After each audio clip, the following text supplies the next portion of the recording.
এমন একজন সাহাবী ছিলেন মুসআব রাদিয়াল্লাহু তাআলা আনহু। মক্কার শ্রেষ্ঠ ধনীদের মধ্যে তিনি ছিলেন একজন। মুসআব রাদিয়াল্লাহু তাআলা আনহুর সম্পদ এত বেশি ছিল, ওই সময় তারিখের কিতাবে আসে মুসআবের বাবা মুসআব রাদিয়াল্লাহু তাআলা আনহুকে ওই সময় 200 দিরহাম দিয়ে একটা জামা কিনে দিতেন। 200 দিরহাম, 10 দিরহামে 2টা উট পাওয়া যেত। 200 দিরহাম দিয়ে জামা কিনে দিতেন। এত দামি জামা তিনি পরতেন। মুসআব রাদিয়াল্লাহু তাআলা আনহুর পিতা মারা গিয়েছেন, ভাই বোন কেউ নাই। যত সম্পদ বাবার যত সম্পদ, বিলিয়নিয়ার বাবা যত সম্পদ ছিল, সব সম্পদ মুসআবের একা, শুধু মা বেঁচে আছেন। মুসআব রাদিয়াল্লাহু তাআলা আনহু এত ধনী, এত সম্পদ ছিল তার। সকাল বেলা মুসআব রাদিয়াল্লাহু তাআলা আনহু যে পোশাকটা পরতেন, বিকেল বেলা সেই পোশাকটা তিনি খুলে ফেলে দিতেন। বিকেল বেলা যে পোশাকটা পরতেন, পরের দিন সকাল বেলা ওইটা খুলে ফেলে দিতেন। এত সম্পদশালী মুসআব, এত ধনী যে আতর তিনি ব্যবহার করতেন। ওই সময় পৃথিবী বিখ্যাত সবচাইতে দামি পারফিউম তিনি ইউজ করতেন। তার যে আতর তিনি সুঘ্রাণ ব্যবহার করতেন, ওই সুঘ্রাণ দিয়ে তিনি যখন রাস্তা দিয়ে হেঁটে যেতেন, ওই রাস্তা দিয়ে কিছুক্ষণ পরেও দিকেও যেত, আতরের ঘ্রাণ শুনে বুঝে যেত যে এই রাস্তা দিয়ে মুসআব গিয়েছেন। এত দামি আতর ওই সময় মুসআব ব্যবহার করতেন। এত ধনী, এত সম্পদ, এত অর্থ করি এই মুসআব রাদিয়াল্লাহু তাআলা আনহু যেদিন পবিত্র কোরআনের সুর তার কানে গেল, কোরআনের সুরে মগ্ন হলেন, কোরআনের প্রেমে পাগল হয়ে গেলেন। কারণ কোরআনের সুর এতই সুমধুর যে কাফেররাও সারা দাঁড়িয়ে থেকে রাসূলুল্লাহর কণ্ঠে কোরআন শুনত। সুবহানাল্লাহ। আরবি ভাষা আমরা বুঝি না, কিন্তু আরবরা বুঝত। কোরআনের সাহিত্য শৈলী, কোরআনের যে তাল, সুর, লয়, কোরআনের যে ছন্দ, কোরআনের যে শব্দচয়ন, কোরআনের যে শব্দের রূপান্তর এত সুন্দর, এত চমৎকার ছিল যে কাফের বেঈমানরা ওই সময়, কাফেররা পর্যন্ত কোরআনের তেলাওয়াত শুনলে তারা উতলা হয়ে যেত, পাগলের মতো হয়ে যেত। সুবহানাল্লাহ। তা আমরা বুঝি না। কোরআনের এই সুমধুর সুর শোনার পরে মুসআব রাদিয়াল্লাহু তাআলা আনহু কোরআনের প্রেমে পড়ে গেলেন। বললে খোঁজ করলেন কোরআন কোথায় শেখা যায়। খোঁজ পেলেন বিশ্ব নবীজি। মুসআব এত ধনী, ওই সময়ে মক্কার শ্রেষ্ঠ ধনীদের ভিতরে একজন মুসআব। তিনি চলে গেলেন রাসূলুল্লাহর সামনে। রাসূলুল্লাহর সামনে যাওয়ার সাথে সাথে রাসূলুল্লাহর নুরানি চেহারা মুবারক খানা দেখার সাথে সাথে মুসআব রাদিয়াল্লাহু তাআলা আনহু পাগল হয়ে গেলেন। সুবহানাল্লাহ। মুসআব রাদিয়াল্লাহু তাআলা আনহু রাসূলুল্লাহর কাছে কোরআন শুনলেন। এরপরে তিনি বললেন, ইয়া রাসূলুল্লাহ, আমি কোরআন শিখতে চাই। এত সুন্দর। রাসূলুল্লাহ বললেন, এই কোরআন যেমন সুন্দর তেমন এই কোরআনের মর্যাদাও বেশি। এই কোরআনটা যেন তেন অবস্থায় ছোঁয়া যায় না। কোরআনটাকে ছুতে হলে তোমাকে পবিত্র হতে হবে, কালেমা গ্রহণ করতে হবে। মুসআব রাদিয়াল্লাহু তাআলা আনহু বললেন, ইয়া রাসূলুল্লাহ, আর দেরি করবেন না, আপনি আমাকে এখনই কালেমা পড়ায় মুসলমান করে দেয়। সুবহানাল্লাহ। এরপরে মুসআব রাদিয়াল্লাহু তাআলা আনহু তিনি কালেমা গ্রহণ করলেন, পবিত্র কোরআন। এবার এই খবরটা মুসআবের মায়ের কাছে চলে গেল যে মুসআব রাদিয়াল্লাহু তাআলা আনহু তিনি কালেমা গ্রহণ করেছেন। মা ডাক দিয়ে বলছে, মুসআব, তুমি কি তোমার বাপ দাদার ধর্ম ত্যাগ করেছো? মুসআব বলছে, না, হ্যাঁ, আমি আমার বাপ দাদার ধর্ম ত্যাগ করেছি, কারণ আমি এমন এক কোরআনের সন্ধান পেয়েছি, এমন এক মালিকের সন্ধান পেয়েছি যেই মালিকের উপরে আমার ক্ষমতাবান নাই। এমন কোরআনের সুর আমি পেয়েছি, আমার ইচ্ছা আমি মুসলমান হয়েছি, আর তোমাকে রাসূলুল্লাহর হাতে কালেমা গ্রহণ করাবো। সুবহানাল্লাহ। মা রাগান্বিত হয়ে গেলেন। মা বললেন, তাড়াতাড়ি ধর্ম ত্যাগ কর। মুসাআব বলছেন, না, আমি এমন ধর্ম গ্রহণ করেছি, এই কোরআন আমি হাতে নিয়েছি, কোরআন আমি ত্যাগ করতে পারবো না। মা অর্ডার করলেন, মুসাআবকে বেঁধে ফেলো, একটা রুমের ভিতরে আটকে দেওয়া হলো। একটু চিন্তা করে দেখেন, যে ধনী এমন একজন মক্কার যুবক, সুদর্শন যুবক, স্মার্ট, ওই সময়ে সুন্দর ভাষায় কথা বলে, সুন্দর স্মার্ট মুসাআব রাদিয়াল্লাহু তাআলা আনহু, যিনি সকাল বিকাল দুইটা আলাদা জামা পরতো, পোশাক পরতো, সেই মুসাআবকে একটা ঘরের ভিতরে বন্দী করে ফেলা হলো। মুসাআবকে সেখানে বন্দী করে ফেলা হলো। না বলছে কালেমা ছাড়। মুসাআব বলে, না, ছাড়বো না। ত্যাগ কাকে বলে দেখেন, কুরবানির মহিমা, ত্যাগ কাকে বলে? মুসাআব রাদিয়াল্লাহু তাআলা বলছেন, মা, আমি কোনোভাবেই আমি ইসলাম থেকে দূরে সরতে পারবো না, আল্লাহর ভালোবাসা আমার অন্তর থেকে আমি সরাতে পারবো না। মুসাআবের মা বলছে, এইভাবে তুই মানবি না। মুসাআবের মা বলছে, তোর খাবার দাবার বন্ধ করে দিলাম। চিন্তা করে দেখে, এত ধনী দুলালি যে ছেলেটা দিনের ভিতরে এত পোশাক পাল্টায়, এত দামি আতর ব্যবহার করে, এত সম্পদের মালিক, একদিন দুই দিন নয়, এক সপ্তাহ পর্যন্ত তাকে খাবার না দিয়ে সেই বন্ধ করে সেই ঘরের ভিতরে আটকে রাখা হলো। এরপরে তাকে জিজ্ঞেস করা হলো, মুসাআব, তুই কালেমা ছাড়বি কিনা বল। মুসাআব বলছে, না, আমি কোনোভাবেই আল্লাহর মহব্বত আমার দিল থেকে সরাতে পারবো না। মা বলছে, হে আমার সন্তান, এত সম্পদ তোর ভিতরে একটু লোভ লালসা জাগায় না? এত সম্পদ, এত বাড়ি গাড়ি, এত টাকা পয়সা কে খাবে? সব তো তোর। এই সম্পদ প্রকৃতকে একটু লোভ জাগায় না? মুসাআব বলছে, না, তোমার এই সম্পদের ভিতরে আমি দীর্ঘদিন থেকেছি, তোমার এত সুন্দর বাড়ি, এত বাড়ি গাড়ি আর এত সম্পদের ভিতরে আমি কোনো সুখ পাই নাই। মা, আমি এই কয়েকদিন, একটা সপ্তাহ ঘরে বন্ধ থেকেও কালামুল্লাহ শরীফের তেলাওয়াতে যে আনন্দ পেয়েছি, এই আনন্দ তোমার সম্পদের ভিতরে আমি পাই নাই। এমন ভাবে এক সপ্তাহ, দুই সপ্তাহ নয়, তুমি যদি আমাকে বছরের পর বছর আটকে রাখো, আমার খাবার না দাও, আর এক বছরেও যদি তুমি আমাকে রেখে দাও, আমি মুসাআব আল্লাহর ভালোবাসা থেকে, কালেমা থেকে এক চুল পরিমাণ দূরে সরে যাব না। সুবহানাল্লাহ। একটা গরিব লোকের কাছে একটা পোশাক এক সপ্তাহ পরা তেমন কোনো ব্যাপার না। আমাদের সমাজে এত ধনী কি কেউ আছে যে দিনের ভিতরে সকালে যে জামাটা পরে খুলে ফেলে দেয় আর পরে না? এরকম কেউ আছে? এত ধনী কেউ? মুসাআবের মা তো মাই হয়। মা চিন্তা করে দেখলো, এইভাবে সন্তানের তো কষ্ট হয়। মা মুসাআবকে ছেড়ে দিল, যা, ঠিক আছে, তোকে ছেড়ে দিলাম। মুসাআব রাদিয়াল্লাহু তাআলা আনহু তিনি দেরি না করে রাসূলুল্লাহ দরবারে চলে গেলেন। এত ধনী, এত বড় লোক বাবার সন্তান, মক্কার শ্রেষ্ঠ ধনীদের ভিতরে একজন মুসাআব রাসূলুল্লাহ দরবারে বসে আছেন একটা ছেঁড়া জামা পরে। সাহাবায়ে কেরাম এসে বলছে, ইয়া রাসূলুল্লাহ, এই লোকটা কে? চিন্তা করে দেখেন তো, এত ধনী একটা লোক আল্লাহর ভালোবাসায় এত সম্পদকে ত্যাগ করে রাসূলুল্লাহ দরবারে বসে আছে একটা ছেঁড়া জামা পরে। ছেঁড়া জামা পরে রাসূলুল্লাহ বললেন, আমার সাহাবীরা, মুসাআব হলো মুসাআব আল্লাহর ভালোবাসায় বাবার সমস্ত সম্পদ ত্যাগ করে এখানে এসেছে, তাকে আমার পাশে বসতে দাও। সুবহানাল্লাহ। মুসাআব রাদিয়াল্লাহু তাআলা, এরপরে মুসাআব রাদিয়াল্লাহু তাআলা আনহু বাবার সমস্ত সম্পদ ত্যাগ করে যখন চলে আসলেন, এখানে তিনি শেষ করলেন নাই। এমন সময় মদিনা থেকে কিছু লোক এসে রাসূলুল্লাহর হাতে মুসলমান হলো। রাসূল সাল্লাল্লাহু আলাইহি ওয়াসাল্লাম 12 জনের একটা প্রতিনিধি দল মদিনায় পাঠাতে চায় ইসলাম প্রচারের জন্য। সেখানে তিনি মুসাআব রাদিয়াল্লাহু তাআলা আনহুকে মক্কা থেকে আল্লাহর নবীর প্রতিনিধি হিসেবে তিনি মদিনায় পাঠানোর সিদ্ধান্ত নিলেন। সুবহানাল্লাহ। মদিনায় রাসূলুল্লাহর আগে মুসাআব হিজরত করেছেন। সুবহানাল্লাহ। আল্লাহ তাআলা পুরস্কার দিতে শুরু করেন।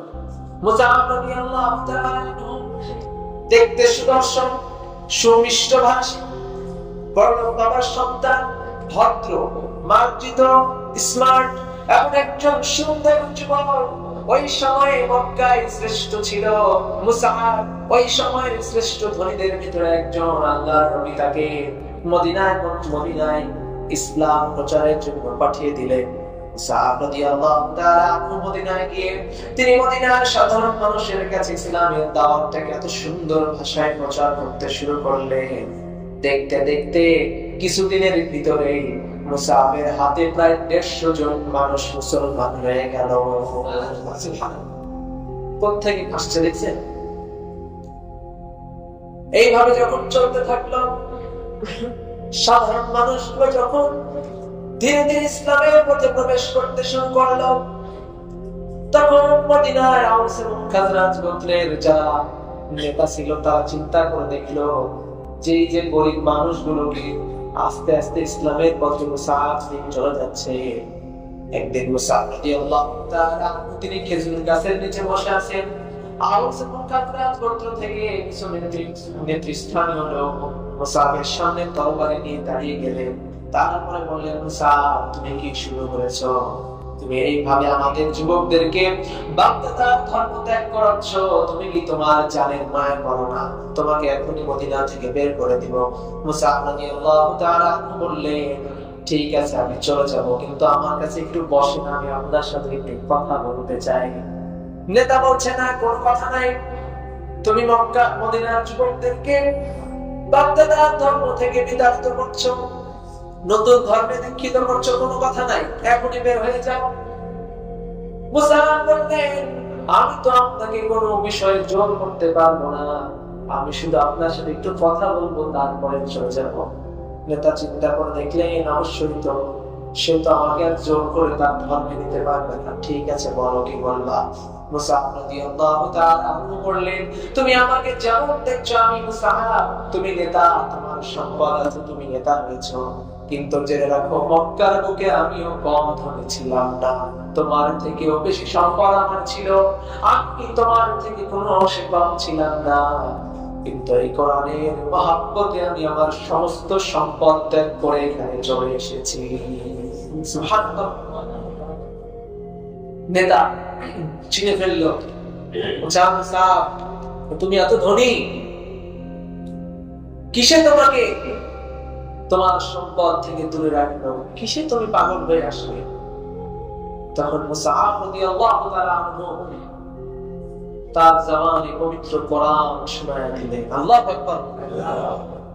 কোরআন তেলাওয়াত শোনার সাথে সাথে ইসলামের সৌন্দর্যগুলোকে মুসআব এত সুন্দর ভাষায়, এত সুমিষ্ট ভাষায়, এত স্পষ্ট ভাষায় ওই নেতৃস্থানীয় লোকদেরকে শোনায় দিলেন। তারা শোনার সাথে সাথে বলছে, মুসআব আর দেরি করো না, আমাদের সবাইকে পড়ায় দাও। লা ইলাহা ইল্লাল্লাহু মুহাম্মাদুর রাসূলুল্লাহ সাল্লাল্লাহু আলাইহি ওয়াসাল্লাম। নেতা যারা মুসআবকে বিতাড়িত করতে এসেছিল, তারা মুসআবের হাতে মুসলমান হয়ে গেল। সুবহানাল্লাহ। নেতা বলছেন, নেতা তুমি কি নেতা? আমার সম্পদ কম ছিল না, কিন্তু আমি আল্লাহর ভালোবাসায় মগ্ন হয়ে এখানে এসেছি। এইভাবে মুসআবের নামটা মদিনার রাস্তা গলিতে ছড়িয়ে পড়ল। তিনি ধীরে ধীরে সাধারণ মানুষকে, অধিকাংশ মানুষকে রাসূলুল্লাহর হিজরতের পূর্বেই রাসূলুল্লাহর ফৌজ তৈরি করলেন, মুসলিম হিসাবে মানুষকে ইসলামের পথে দীক্ষা দিতে শুরু করেছিলেন। সুবহানাল্লাহ। এমন মুসলিম তিনি বানিয়েছিলেন, নবুয়তের 13তম বছরে 75 জন এমন বড় বড় মানুষকে তিনি মুসলমান করেছিলেন। নেতা ছিল, ধনী ছিল, সর্দার ছিল, গোত্র প্রধান ছিল। 75 জন মানুষ নবুয়তের 13তম বছরে মক্কায় হজের মৌসুমে চলে এসেছেন, রাসূলুল্লাহকে মদিনায় নিয়ে যেতে। সুবহানাল্লাহ। তাহলে তিনি কেমন ইসলাম প্রচার করেছেন চিন্তা করেন। ছিল কোথায়, আসলো কোথায়? মুসআব বাবা এত সম্পদ সবকিছু ত্যাগ করেছেন একমাত্র আল্লাহর সন্তুষ্টির জন্য। সুবহানাল্লাহ। রাসূলুল্লাহ মদিনায় গেলেন, মদিনা রাষ্ট্র কায়েম হলো। বদরের যুদ্ধ, মুসআব রাদিয়াল্লাহু তাআলা সামনের কাতারে সুবহানাল্লাহ বীর বিক্রমে যুদ্ধ করলেন। বদরের প্রান্তরে মুসলমানদের বিজয় হলো। এরপরে উহুদের সময় চলে আসলো, উহুদের যুদ্ধ। উহুদের যুদ্ধের সময় আল্লাহ নবী সাল্লাল্লাহু আলাইহি ওয়াসাল্লাম তিনি চিন্তা করলেন ইসলামের পতাকাটা কার হাতে দেয়া যায়। তিনি দেখলেন তার সাহাবীদের ভিতরে মুসাআবের মতো ত্যাগ কেউ করে নাই। কারণ মুসাআবের যে সম্পদ ছিল, এই সম্পদ সব কিছু পেছনে ফেলে ত্যাগ করে তিনি ইসলামের জন্য সমস্ত কিছু আল্লাহ উৎসর্গ করে দিয়ে তিনি একেবারে নিঃস্ব হয়ে ইসলামের মধ্যে নিজেকে দাখিল করেছেন। আল্লাহ সাল্লাল্লাহু আলাইহি ওয়াসাল্লাম উহুদের যুদ্ধে ইসলামের পতাকাটা মুসাআবের হাতে তুলে দিলেন। সুবহানাল্লাহ। উহুদের প্রান্তরে মুসাআব রাদিয়াল্লাহু তাআলা আনহু তিনি চলে গেলেন। উহুদের প্রান্তরে মুসাআব রাদিয়াল্লাহু তাআলা ইসলামের পতাকাটা নিয়ে দাঁড়িয়ে আছেন। এইভাবে চলতে চলতে যুদ্ধের একটা পর্যায়ে মুসলমানদের সাময়িক বিপর্যয় ঘটল। ওই সময় মুসাআব তিনি দেখতে পেলেন একদল কাফের রাসূলুল্লাহর দিকে ধেয়ে চলেছে। একদল কাফের রাসূলুল্লাহর দিকে ছুটেছে আক্রমণ করার জন্য। মুসাআব তিনি চিন্তা করলেন আমার যা হয় হোক, রাসূলুল্লাহর কোনো ক্ষতি হতে দেয়া যাবে না। তিনি এক হাতে ইসলামের পতাকা ধরেছেন, ঝান্ডা ধরেছেন, আর হাতে তরবারি ধরেছেন। আর তিনি ঘোড়ার উপরে দাঁড়িয়ে দুইটা পা দিয়ে ঘোড়াটাকে ভালো করে ধরেছে। ঘোড়ার লাগাম দুই পা দিয়ে ধরে ফেলেছেন। কি দুঃসাহসী পঞ্জাব তিনি চালিয়েছিলেন। এরপরে তিনি ছুটেছেন রাসূলুল্লাহর দিকে। রাসূলুল্লাহর সামনে দাঁড়িয়ে গিয়েছেন ঢাল হয়ে। তিনি একে একে কাফেরদেরকে শুইয়ে দিতেছিলেন, তাদেরকে একেবারে তরবারির আঘাতে জাহান্নামে পাঠিয়ে দিচ্ছিলেন। এক হাতে পতাকা আর এক হাতে তরবারি। মুসাআব যুদ্ধ করছে রাসূলুল্লাহর সামনে দাঁড়িয়ে। এইভাবে চলতে চলতে ইবনে কামিয়া নামে একজন ছিল কাফের, সে মুসাআবের ডান হাতে তরবারির একটা আঘাত করেছে। সঙ্গে সঙ্গে মুসাআবের হাতটা শরীর থেকে আলাদা হয়ে পড়ে গিয়েছে। মুসাআবের ডান হাতটা যখন খুলে পড়ল, তরবারি তো আর নাই, বাম হাতে পতাকা। যুদ্ধ করার মতো আর কোনো সরঞ্জাম নাই। মুসাআব তিনি চিন্তা করলেন আমার যা হয় হয়ে যা, কালেমার পতাকাকে নিচে ফেলতে যাবে না। যে ইসলামের জন্য আমি আমার এত সম্মান পেছনে ফেলে ত্যাগ করে এতদূর পর্যন্ত এসেছি, সেই ইসলামের পতাকা আমার জীবন চলে গেলেও মাটিতে লুটিয়ে পড়তে দিব না। সুবহানাল্লাহ। বাম হাতে পতাকা ধরে আছেন, আবার ওই কাফের বাম হাতে আঘাত করেছে।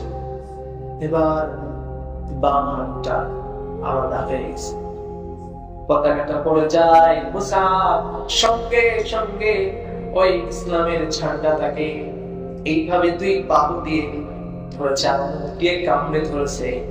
তারপরেও ইসলামের ঝান্ডাকে জমিনে লুটিয়ে পড়তে দেয় না। সুবহানাল্লাহ। এরপরও দাঁড়িয়ে বাহু দিয়ে ডানাতে এইভাবে পতাকাটাকে ধরে মুখ দিয়ে কামড়ে ধরেছে, ইসলাম ঝান্ডাকে পড়তে দেবে না। এমন সময় কাফের বর্ষার আঘাত করে মুসাআবের বুকের ভিতরে আঘাত করেছে। সঙ্গে সঙ্গে বর্ষার আঘাতে মুসাআবের ভিতরটা ছিঁড়ে বুক দিয়ে ঢুকে পেছন দিক দিয়ে বের হয়ে গিয়েছে। ফিনকি দিয়ে রক্ত জমিনে পড়িয়েছে। মুসাআব শাহাদাত বরণ করেছে। উহুদের যুদ্ধ শেষ হয়ে গেল। মুসলমানদের সাময়িক বিপর্যয় ঘটল। কোন দলে বিজয় হলো না, সাময়িক পরাজয় হলো। এরপরে যুদ্ধ শেষে রাসূলুল্লাহ বললেন আমার সাহাবীরা যারা যারা শাহাদাত বরণ করেছে তাদেরকে একত্রিত করা। সবাইকে আস্তে আস্তে একত্রিত করা হলো। আল্লাহ নবী বলছেন আমার সাহাবীরা বলো আমার মুসাআব কোথায়? মুসাআব কোথায়? সাহাবায়ে কেরাম ময়দানে চলে গেলেন, গিয়ে দেখে নিথর দেহটা জমিনে পড়ে আছে। শরীরের দুইটা হাত শরীর থেকে আলাদা হয়েছে। এরপরেও মুখ দিয়ে এমন শক্ত করে ইসলামের ঝান্ডাটাকে শক্ত করে ধরে আছে। শাহাদাত বরণ করেছে, দুনিয়া ছেড়ে বিদায় পেয়েছে, এরপরেও ইসলামের ঝান্ডাটাকে জমিনে পড়তে দেয় না। সুবহানাল্লাহ। মুসাকে নিয়ে আসা হলো, আল্লাহর নবীজি বললেন কবর খোঁড়ো, কবর খোঁড়া হলো। নবীজি বললেন মুসাবের কবরে আমি রাসূলুল্লাহ নিজে নামতে চাই। মুসাবকে যেই কাপড় দিয়ে ঢাকা হলো, রাসূলুল্লাহ যখন মুসাবকে কবরে নামাচ্ছিলেন, আল্লাহ নবীজি বললেন আমার সাহাবীরা মুসাবের পায়ের দিকটা তো খোলা, একটু কাপড় দাও, মুসাবের পায়ের দিকটা একটু ঢেকে দে। মুসাবের শরীরে যে কাপড়টা দিয়ে ঢাকা ছিল, ওই কাপড়টা যখন পায়ের দিকে টান দেওয়া হলো, তখন মাথার দিকটা খুলে গেল। এইভাবে যখন এত ছোট একটা কাপড়, যে কাপড়ে পায়ের দিক ঢাকতে গেলে মাথার দিক খুলে যায়, আর মাথার দিক ঢাকতে গেলে পায়ের দিক খুলে যায়, আল্লাহর নবী এই দৃশ্য দেখে আর সহ্য করতে পারলেন না, তিনি কান্না শুরু করে দিলেন। আল্লাহ নবী সাল্লাল্লাহু আলাইহি ওয়াসাল্লাম সাহাবায়ে কেরামকে বললেন, আমার সাহাবীরা মুসাবের জন্য দুঃখ করো না, যে ধনী তুলারে এত ধন সম্পদের মালিক, যে যুবকটা দিনের ভিতরে দুইটা করে পোশাক পরতো, আর এক পোশাক একবার গায়ে জড়ালে দ্বিতীয়বার জড়াতো না, এত ধনী এত সম্পদের মালিক মুসা আজকে দুনিয়া থেকে ছিল বিদায় হচ্ছে, কিন্তু তাকে ঢাকার জন্য একটা ঠিকঠাক কাপড় হচ্ছে না। আমার সাহাবীরা তোমরা মুসাবের জন্য কষ্ট পেও না, আল্লাহ তাআলা আমার মুসাবকে জান্নাতে কি ব্যবস্থা তিনি মুসাবকে করে দিবেন, সেটা আল্লাহ তাআলা তিনি নিজেই ভালো জানেন। সুবহানাল্লাহ। প্রত্যেকটা আমলে জান্নাত কেমন হবে সেটা একটা বর্ণনা আছে না, এই আমল বলেই জান্নাত।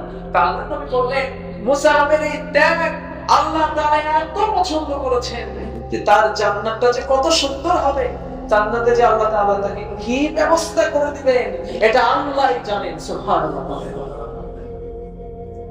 এটার নাম হচ্ছে ত্যাগ, এটার নাম হচ্ছে কুরবানি।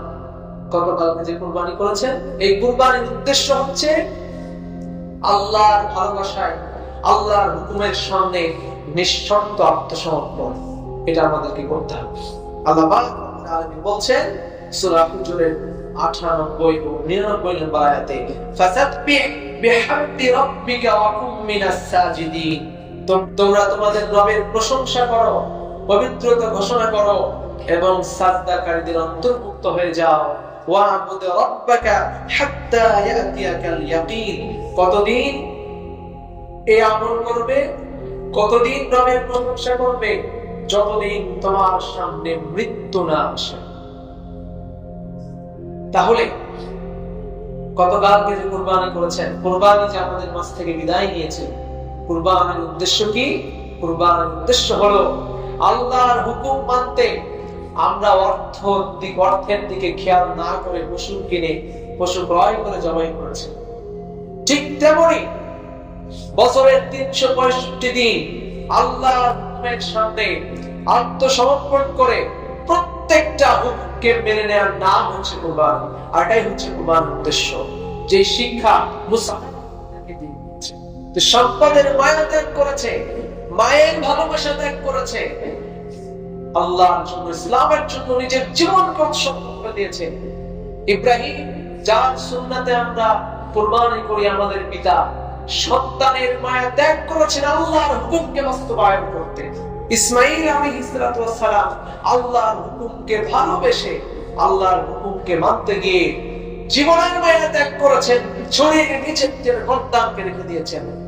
সেইভাবে আমাদেরকে জীবনের প্রত্যেকটা ক্ষেত্রে আল্লাহর হুকুমের সামনে নিঃশর্ত মাথা নত করে আল্লাহর প্রত্যেকটা হুকুমকে মেনে নিতে হবে। পারবেন তো ইনশাআল্লাহ? সকল ক্ষেত্রে আমরা আল্লাহর ইচ্ছার বিরুদ্ধে কখনো যাব? আল্লাহর হুকুমের বাইরে যাব? আল্লাহর হুকুম মানতে গিয়ে যদি ইব্রাহিম আলাইহিস সালামের মতো সন্তানকে ত্যাগ করতে হয়, স্ত্রী পরিজনকে ছাড়তে হয়, তবে আমরা তার জন্য প্রস্তুত থাকবো ইনশাআল্লাহ। আল্লাহর হুকুমকে প্রাধান্য দিতে গিয়ে মুসাবের মতো যদি সর্বস্ব হারাতে হয়, সকল সম্পদ থেকে দূরে চলে যেতে হয়, তো আমরা তার জন্য প্রস্তুত থাকবো ইনশাআল্লাহ। পরে এমনকি জীবনের শেষ মুহূর্তে যদি এমন হয় যে আল্লাহর হুকুমকে মানতে গিয়ে আল্লাহর ভালোবাসায় নিজের জীবনটা পর্যন্ত বিলিয়ে দিতে হবে, তো রবের ভালোবাসায় নিজের জীবনকে উৎসর্গ করার জন্য প্রস্তুত থাকবো ইনশাআল্লাহ। আল্লাহ আমাদেরকে তৌফিক দান করুন। সবাই বলছি আল্লাহুম্মা আমিন।